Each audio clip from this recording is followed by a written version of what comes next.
Hello student, कैसे हैं आप सब। एक बार पुनः आप सभी का आपके अपने चैनल सी कोचिंग क्लासेस पर स्वागत है। आज के इस वीडियो में ऐसे महत्वपूर्ण रिएक्शन समझाने वाला हूं जो कि काफ़ी महत्वपूर्ण और काफ़ी हेल्पफुल होगा।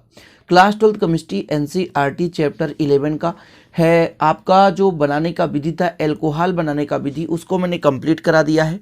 उसमें लगभग 5 से 6 अब क्रियाएँ कराए हैं, जिसमें 2 पार्ट में स्टूडेंट, एक 16 मिनट और एक 18 मिनट का वीडियो मिल जाएगा। आपको प्लेलिस्ट ऑर्गेनिक केमिस्ट्री का देखना है, वहाँ पे आप देख सकते हैं। देखिए, जिस प्रकार से आप बनाने की विधि आसान तरीके से सीखे हैं, उसी प्रकार से आप इनके रासायनिक अपक्रियाएं भी आसान तरीके से सीख जाएंगे। बस ध्यान इतना रहे कि बनाने की विधि आप लोगों को पढ़ना है, क्योंकि स्टूडेंट इसका कारण ये होता है, यदि आप प्रीवियस वीडियो नहीं देखे हैं तो वहाँ से कई प्रकार के फार्मूले यहाँ पर यूज होंगे।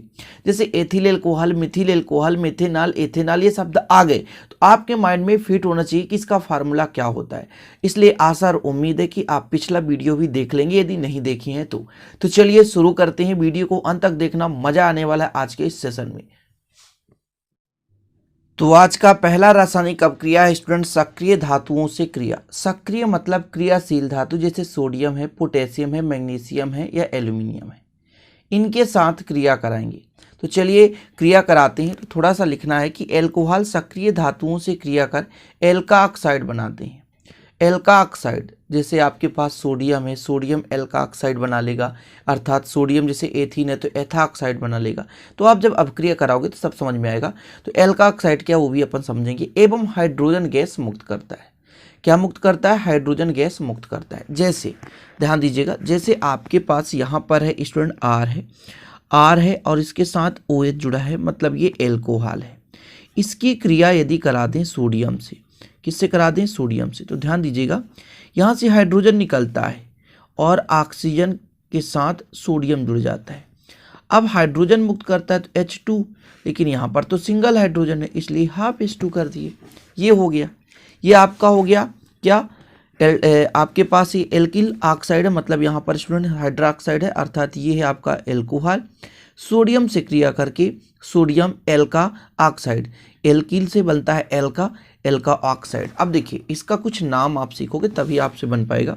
यहाँ पर मैं जोड़ देता हूँ C2H5। क्या जोड़ देता हूँ? C2H5 और OH कर देता हूँ, यहाँ पे कर देता हूँ Na। तब प्यारे भाइयों, ये जो C2H5 है वो ऑक्सीजन के साथ सोडियम से क्रिया कर लिया और यहाँ से हाइड्रोजन निकल जाता है, तो हाफ H2 बाहर हो गया। अब इसमें नाम तो पता होना चाहिए, सबसे बड़ा ही नाम का खेल है। ये है स्टूडेंट 2 कार्बन है, इसलिए बोलते हैं एथेनॉल या एथिल एल्कोहल, एथेनॉल। और इसका क्या नाम देंगे? Sodium alkoxide. सोडियम, ये एल्किल से एल्का ऑक्साइड, ऑक्सीजन है ना, एल्का ऑक्साइड, और ये पानी H2 के रूप में निकल गया। सक्रिय धातुओं के साथ क्रिया कराएं। अभी केवल आपने सोडियम के साथ क्रिया कराया, और बहुत सारे अपक्रियाएं कराएंगे। देखिए स्टूडेंट, मैं विभिन्न प्रकार की अपक्रियाएं कराने की कोशिश इसलिए करता हूं क्योंकि जितना ज़्यादा आप रिएक्शन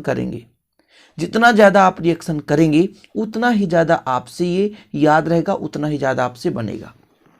ठीक है, जैसे मैं कहता हूं कि यहाँ पर CH3OH है, इसकी क्रिया मैं मैग्नीशियम से करा दूं तो देखिएगा, मैग्नीशियम की वैलेंसी 2 होती है, मतलब C2H5 यदि O है तो इसका होल ट्वाइस करना पड़ेगा और ये Mg प्लस H2 के रूप में बाहर हो जाएगा।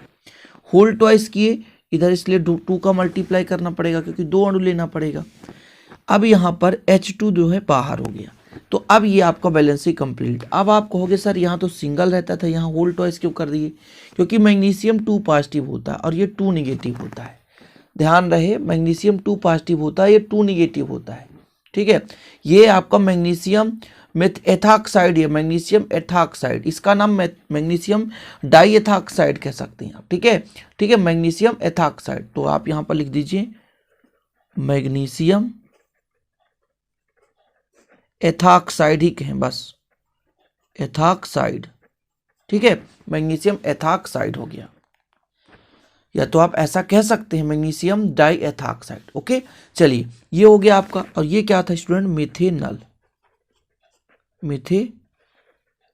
यहाँ पर CH3 होना चाहिए ना, है ना, CH3, तो ये मिथाक्साइड, ये मिथेनॉल। तो ये हो गया स्टूडेंट मिथेनॉल से मैग्नीशियम मिथाक्साइड।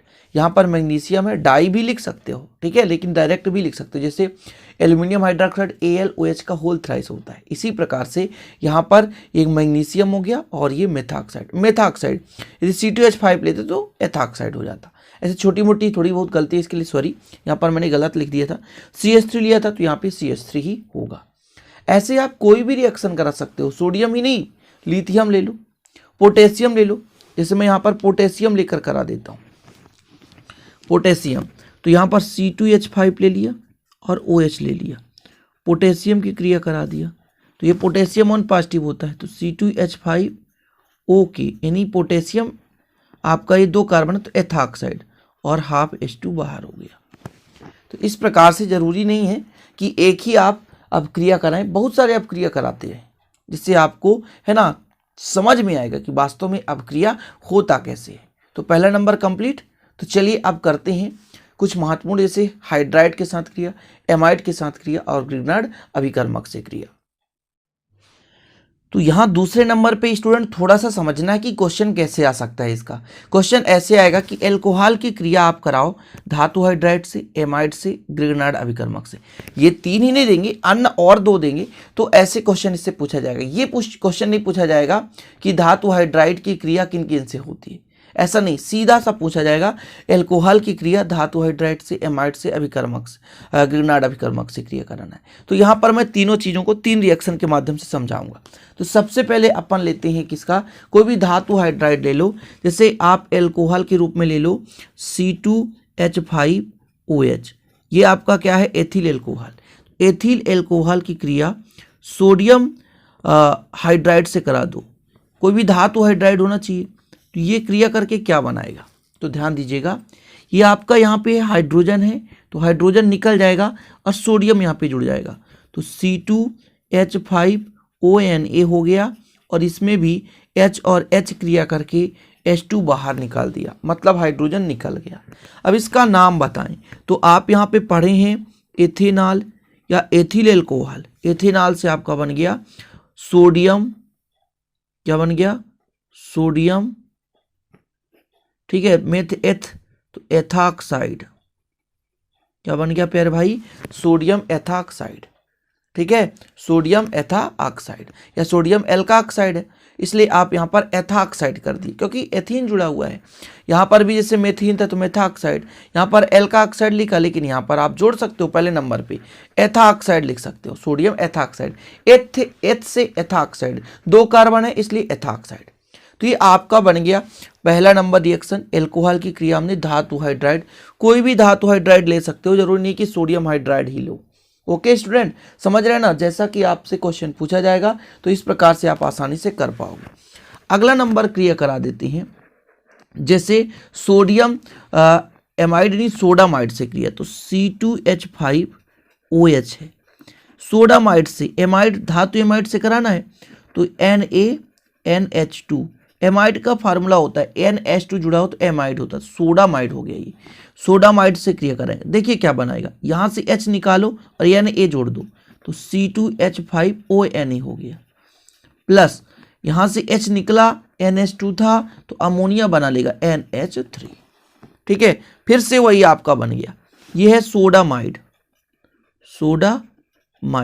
ठीक, सोडामाइड, ये आपका बन गया सोडियम एथा ऑक्साइड, सोडियम एथ है 2 कार्बन, एथा ऑक्साइड, सोडियम एथा ऑक्साइड, ठीक है ना, सोडियम एथा ऑक्साइड, ये आपका हो गया, ये आपका 2 कार्बन है, तो क्या हो गया स्टूडेंट, एथेनॉल। ओके, तो एथेनॉल से आपका बन चुका है सोडियम एथा ऑक्साइड। तो ध्यान रखिए, अब क्रिया कराने का एक सीक्वेंस होता है, प्लस माइनस से जुड़ता है, ध्यान रखिएगा। अब मैं इसी की क्रिया ग्रिग्नार्ड अभिकर्मक से करा देता हूँ, जैसे यहाँ आप C2H5 लेके चले हैं OH, ग्रिग्नार्ड अभिकर्मक RMgX, R के जगह CH3, MgX की जगह I कर दिया, तो क्या बनाएगा, यहाँ पर C2H5O है, H निकाल दो और MgI जोड़ दो, तो यहाँ पर CH3 है, एक H यहाँ से लेकर CH4 मीथेन बना लिया। ये आपका स्टूडेंट क्या बन चुका है, तो ग्रिग्नार्ड अभिकर्मक का उत्पाद बना है। जैसे देखिए इसका नाम आपको पता है, ठीक है, क्या है, ethoxide magnesium iodide, ethoxide magnesium iodide. यदि मैग्नीशियम बस जुड़ा होता है तो मैग्नीशियम एथॉक्साइड कहते थे, लेकिन स्टूडेंट एथॉक्साइड मैग्नीशियम आयोडाइड। ये आपका हो गया 3 प्रकार से अपक्रिया। पहला है धातु हाइड्राइड, फिर धातु एमाइड और फिर ग्रिग्नार्ड अभिकर्मक से क्रिया। तो दूसरे नंबर में आप लोगों ने 3 अपक्रिया सीख लिया। यदि क्वेश्चन आपसे पूछा जाए कि एथेनॉल की या एथिल अल्कोहल की क्रिया सोडियम हाइड्राइड से कराओ तो आप आसानी से करा दोगे। एथिल अल्कोहल, यहाँ पर एथिल अल्कोहल की जगह प्रोपिल अल्कोहल, ब्यूटिल अल्कोहल ले सकते हो, कोई दिक्कत नहीं है। इसकी क्रिया सोडामाइड से करा दिया गया। इसके बाद इसकी क्रिया ग्रिग्नार्ड अभिकर्मक से करा दिया। ठीक है स्टूडेंट, इतना समझ गए। आशा और उम्मीद है कि ऐसे रिएक्शन तो आप आसानी से कर पाओगे। देखिए केमिकल रिएक्शन जो है एक पार्ट में नहीं होगा, पार्ट 1, पार्ट 2, पार्ट 3 में ही भी हो सकता है। 20 से 25 मिनट का एक वीडियो रहा करेगा। जितने रिएक्शन हो सकेगा कोशिश करूंगा अधिक से अधिक रिएक्शन आपको समझाने की। अगला अपक्रिया है आपका एस्टरीकरण अपक्रिया। एस्टरीकरण मतलब ग्रहण करना, समझिएगा। एस्टरीकरण यानी ग्रहण करके एस्टर में बन जाना। शब्द का अर्थ पहले निकाले, एस्टरीकरण। अब देखिए ये जो अपक्रिया आप पढ़ रहे हो, ये जो एस्टरीकरण है वो एस्टर बनाने की विधि में भी पढ़ सकते हो आप, ठीक है ना, ध्यान रखना। यहाँ पे अभी आप एस्टर नहीं पढ़ रहे हो, अभी आप क्या पढ़ रहे हो, एल्कोहल की क्रिया पढ़ रहे हो। अब यहां पर जो एल्कोहल है वो कार्बोक्सिलिक अम्ल से क्रिया करेगा, तो कार्बोक्सिलिक अम्ल में भी यही रासायनिक अपक्रिया पढ़ने को मिलेगा कि कार्बोक्सिलिक अम्ल जो है एल्कोहल से क्रिया करके एस्टर बनाता है। और यहां पर एल्कोहल है तो एल्कोहल जो कार्बोक्सिलिक अम्ल से क्रिया करके एस्टर बनाता है। मतलब यहां एल्कोहल और कार्बोक्सिलिक अम्ल दोनों चीज हैं। तो जब दोनों की क्रिया कराएंगे मतलब दोनों की रासायनिक अपक्रिया कहलाएगी। तो जब कार्बोक्सिलिक अम्ल पढ़ेंगे वहां भी इस रिएक्शन को देखेंगे, तो वहां पर आप आसानी से समझ जाओगे। ठीक है, तो अच्छे से पढ़ा करो। जैसे 2-3 चैप्टर 5 चैप्टर ऑर्गेनिक केमिस्ट्री है तो रिएक्शन मिलते रहते हैं इधर से उधर, ध्यान रखिएगा। जो अभी पढ़े हैं वो आगामी समय मिलेगा, कुछ चैप्टर 10 में जो आप पढ़े हैं तो चैप्टर 11 में भी मिलेगा। तो देखिए जब खनिज अम्ल की उपस्थिति में, खनिज अम्ल मतलब H2SO4 है या कि HCl गैस ले लें, ठीक है, खनिज अम्ल इन्हीं को बोला जाता है। शांत H2SO4 सल्फ्यूरिक अम्ल स्टूडेंट, या तो हाइड्रोक्लोरिक एसिड, इसे खनिज अम्ल कहते हैं। तो जब खनिज अम्ल की उपस्थिति में कार्बोक्सिलिक अम्ल के साथ एल्कोहल की क्रिया होती है तब एस्टर बनता है। अब यहां पर कार्बोक्सिलिक अम्ल और एल्कोहल दोनों क्रिया करते हैं, मतलब एक प्रकार से ये एल्कोहल का तो रासायनिक अपक्रिया है ही, साथ में कार्बोक्सिलिक अम्ल का भी रासायनिक अपक्रिया है। इतना ध्यान रखिएगा, एल्कोहल का रासायनिक अपक्रिया तो है ही, लेकिन कार्बोक्सिलिक अम्ल का भी रासायनिक अपक्रिया है। थोड़ा सा ध्यान देने की आवश्यकता है। कार्बोक्सिलिक अम्ल का फार्मूला होता है R, यदि COOH जुड़ा है तो ये कार्बोक्सिलिक अम्ल है। इसके साथ स्टूडेंट एक और ROH है, ये एल्कोहल है। तो ये कार्बोक्सिलिक अम्ल है, ये एल्कोहल है। जब क्रिया करता है अम्ल की उपस्थिति में, खनिज अम्ल, अम्ल मतलब H पॉजिटिव, जो आयन देता है वही अम्ल कहलाता है। तो यहाँ पे जो R है वो R ही रहेगा, ठीक है। यहाँ पे जो C है वो C ही रहेगा। यहाँ डबल O है वो डबल O ही रहेगा। ये R डैश जाकर के यहाँ पे जुड़ जाता है और प्यारे भाइयों H जो है OH से क्रिया करके H2O के रूप में बाहर निकाल देता है। ठीक है, सिंपल भाषा में समझने की कोशिश करें, कुछ भी कठिन नहीं है प्यारे भाइयों, बस इसे आप अच्छे से समझने की कोशिश करें। अब जरूरी नहीं है कि यहाँ पर R ही लिखें, यहाँ पर आप लिख सकते हैं, जैसे मैं ये कह दूं तो CH3COOH है और यहाँ पर मैं कह दूं C2H5OH है, तब जो बनेगा वो क्या बनेगा उत्पाद। तो ध्यान दीजिएगा, यहाँ R है तो R यहाँ पे CH3 है और COO है और इस H को निकालकर C2H5 यहाँ पे जोड़ दो प्लस H2O। अब इनका नाम भी बताऊंगा, चिंता करने की जरूरत नहीं है, बस वीडियो को अंत तक देखते चलो, बहुत ही आसान तरीका। अच्छा इसका नाम बताओ, ये है स्टूडेंट मेथिल और ये कार्बन हो गया तो मेथ एथ, ठीक है ना। ये आपको पता होगा, इसका सूत्र होता है आप एसिटिक अम्ल, इसका नाम है एसिटिक अम्ल। क्या है? एसिटिक अम्ल, ठीक है, एसिटिक अम्ल स्टूडेंट, ठीक। इसका नाम है एथेनॉल या एथिल एल्कोहल भी इसको बोल सकते हैं, एथिल एल्कोहल। अब इसका नाम बताओ तो देखिएगा, ये है एथिल, तो एथिल, और ये एसीटेट, तो एसीटेट, एथिल एसीटेट हो गया। नाम भी मैं बता दिया, ये एथिल और एसीटेट। जब भी CH3COO हो कहीं भी किसी भी यौगिक में, अर्थात उसका नाम एसीटेट रहेगा ही रहेगा। ये एसिटिक अम्ल एक हाइड्रोजन निकाल दिया तो एसीटेट बन जाता है, ऐसा लॉजिक याद करो। ठीक है, ये आपका एसिटिक अम्ल है, ये एक हाइड्रोजन यहां से निकाल दो भैया तो ये एसीटेट बन जाता है।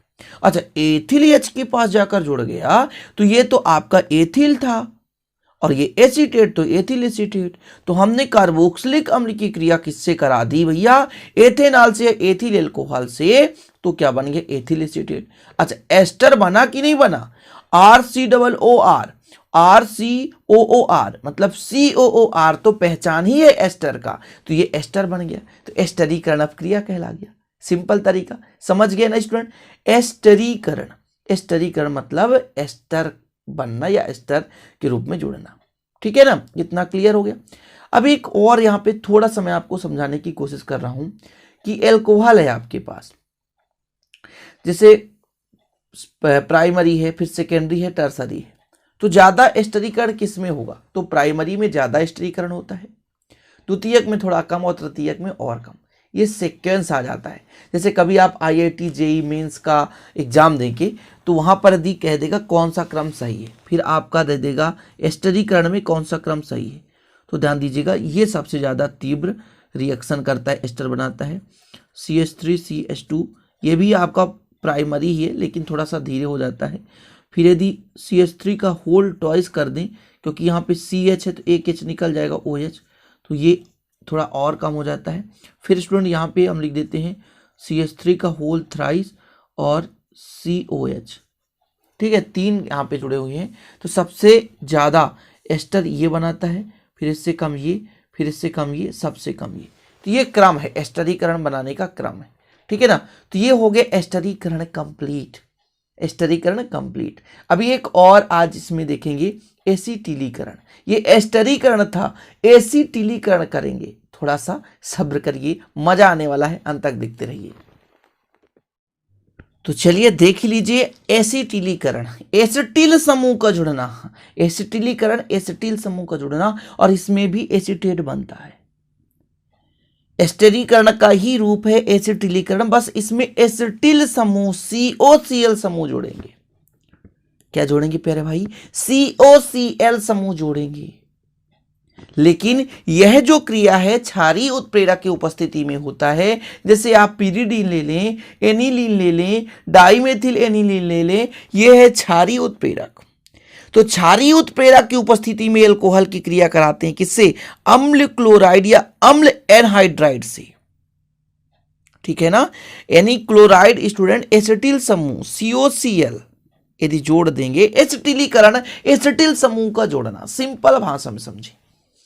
तो यहां पर एक एस्टर ही यौगिक प्राप्त होगा, लेकिन एल्कोहल की क्रिया हम किसी भी एसिटिल क्लोराइड से करा दें, जिसे अम्ल क्लोराइड कहते हैं प्यारे भाइयों। ठीक है, चलिए कराते हैं अब क्रिया, तभी तो आपको समझ में आएगा, बिना अब क्रिया कराए वैसे समझ में नहीं आता। ठीक है स्टूडेंट, तो चलिए देखिए, सबसे पहले लेते हैं कोई भी एल्कोहल ले लेते हैं, जैसे देख लीजिए ROH, ये एल्कोहल है ना, जी हाँ, इसके जगह R डैश कर देता हूं और COCl, ये अम्ल क्लोराइड है, ये अम्ल क्लोराइड है, एल्किल का कोई भी अम्ल क्लोराइड है। तो जब ये क्रिया करके क्या बना लेता है, देखिएगा ये R है तो R, और यहाँ पे C है तो C, एक O या A और एक O double O, R dash हो गया प्यारे भाइयों, और यहाँ से H जो है Cl से क्रिया करके HCl बाहर कर दिया।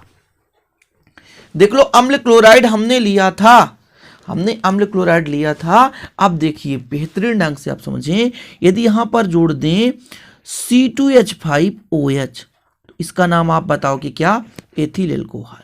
मैं यहां पे नाम भी लिख देता हूं, एथिल एल्कोहल। थोड़ा आराम से पढ़ें, लेकिन मजेदार पढ़ें। इसकी क्रिया करा दें प्यारे भाइयों, एसिटिल क्लोराइड CH3COCl, ये एसिटिल क्लोराइड है, एसिटिल क्लोराइड है। ओके, चलिए इसके बाद प्यारे भाइयों ये जो क्रिया करके क्या बनाएगा, C2H5 है, COO CH3 यहां पे जुड़ जाएगा। ठीक है, CH3 यहां पे जुड़ जाएगा। तो इसका नाम है स्टूडेंट क्या, इसका नाम है, जैसे यहां पर आप जोड़ दो, ये है मेथिल और ये आपका एस्टर है ना, एसीटेट CH3, तो ये एथिल है और ये CH3COO एसीटेट, ये बन गया। और यहां से H और यहां से Cl, तो HCl बाहर हो गया। CH3COO एसीटेट और C2H5 एथिल, तो ये आपका बन गया अम्ल, ये अम्ल है और ये आपका एस्टर बन गया। तो जो एसिटिलीकरण अभिक्रिया है इसमें भी एस्टर ही बनता है, इतना ध्यान रखिएगा। क्या बनता है, एस्टर बनता है। लेकिन यहां पर जो है क्षारीय माध्यम में अभिक्रिया होती है और एस्टिल समूह जुड़ता है। अच्छा, अब ये आपका तो अम्ल क्लोराइड से क्रिया हो गया। यदि अम्ल एनहाइड्राइड से मैं करा दूं, किससे करा दूं, अम्ल एनहाइड्राइड से करा दूं, तो अम्ल एनहाइड्राइड का फार्मूला भी पता होना चाहिए। जैसे यहां पर मैं ले लिया CH3CO का होल ट्वाइस OH, ये अम्ल एनहाइड्राइड है, एसिटिक एनहाइड्राइड जिसे बोलते हैं। एसिटिक एसीटेट से बना एसिटिक, एक ऑक्सीजन, देखो भैया CH3COO, यदि CH3COO होता तो एसीटेट होता, CH3CO तो बना तो आपका बन गया एसिटिक, और ऑक्सीजन है तो एनहाइड्राइड। ठीक है, इसकी क्रिया हम करा देते हैं एल्कोहल C2H5OH से। ठीक है भाई, क्षारीय माध्यम में हो रहा, मैं लिख नहीं रहा हूं यहां पे, तो देखिएगा क्या बनेगा, C2H5 है, ठीक, एक कार्बन यहां से उठाओ, ठीक है, और प्यारे भाइयों OOCH3 जोड़ दो, और आपके पास यहां से H ही है, तो CH3C, एक यहां पे आपका O है, तो CH3 भाई होल ट्वाइस लगा CO, एक ऑक्सीजन इसको ले लिया, एक हाइड्रोजन यहां से उठा लिया, तो ये बन गया आपका। तो ये आपका एस्टर है, देख सकते हैं, ये है एथिल एसीटेट और ये है कार्बोक्सिलिक अम्ल। तो जब कभी कार्बोक्सिलिक अम्ल बनाने की भी विधि पढ़ेंगे, वहां पर भी इस रिएक्शन को पढ़ाएंगे स्टूडेंट, तो आप लोग कंफ्यूज मत होना। समझ पा रहे हैं कुछ क्या कह रहा हूं, कि यदि आ जाएगा कि अम्ल बनाने की विधि, कार्बोक्सिलिक अम्ल बनाने की विधि आप बताओ, तो यहां पर ये आपका स्टूडेंट एसिटिक अम्ल बन चुका है, और ये क्या है, एथिल एसीटेट है। तो ये जो एसिटिलीकरण में चाहे अम्ल एनहाइड्राइड की क्रिया करा दो, जैसे यहां पर एस्टिक एनहाइड्राइड है, ये शुद्ध एस्टिक एनहाइड्राइड मैं लिख देता हूं प्यारे भाई, कभी ये मत सोचना कि सर ने नहीं लिखा, हम भी नहीं लिखते हैं, एसिटिक एनहाइड्राइड। ओके, ये हो गया एसिटिक एनहाइड्राइड। तो चलिए, आशा उम्मीद है कि आज के वीडियो पसंद आया होगा। और हाँ प्यारे भाइयों, विधिवत नोट से यदि लेना है इसका, देखिए सारे वीडियो तो आप देख ही पा रहे हैं, नोट से इसका लेना है तो 968529 पर कांटेक्ट कर लीजिएगा। एक सब्जेक्ट के 100 रुपए लगते हैं, ज़्यादा चार्ज नहीं है, आप विधिवत नोट्स लेकर पढ़ाई कर सकते हैं। तो चलिए इजाज़त दीजिए, मिलते हैं प्यारे भाइयों, अच्छे से पढ़ाई करते रहना, है ना। आप लोगों के लिए मैं मेहनत करता हूँ, बस इस मेहनत को पहचान कर लाइक कर देना और दोस्तों के साथ शेयर कर देना। जय हिंद, वंदे मातरम।